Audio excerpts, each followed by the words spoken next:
I haven't soldered anything in about 10 years, but lately I've been wanting to get back into tinkering with stuff.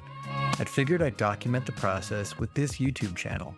I decided to call it Chris to the Ether, mostly because I'm just putting it out there.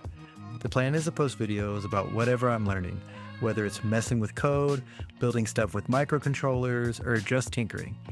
I'm back in school now, so that'll be part of the journey too. I hope you enjoy this video where I display my abysmal soldering skills. I do hope to improve.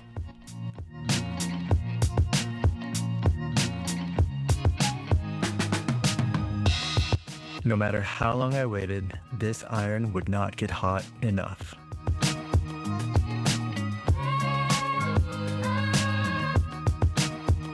Yeah, that's a massive bridge, and it's been a while, but that looks pretty bad.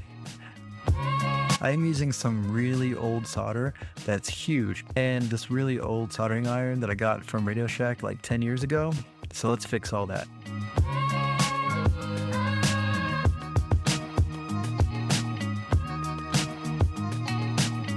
I picked up this pine tool from DigiKey, and it's incredible how much soldering technology has improved. I mean, look at it. It's practically a mini computer. It's got sleep mode, and I can pick it up and it'll automatically go back to the temperature I had it.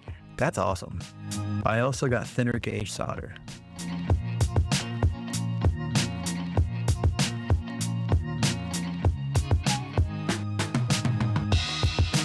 Now for the moment of truth. It works. Hey, it did it. Awesome. I want to continue to practice so I can move my projects from the breadboard into something more cool and solder these little guys up too. Thanks for watching.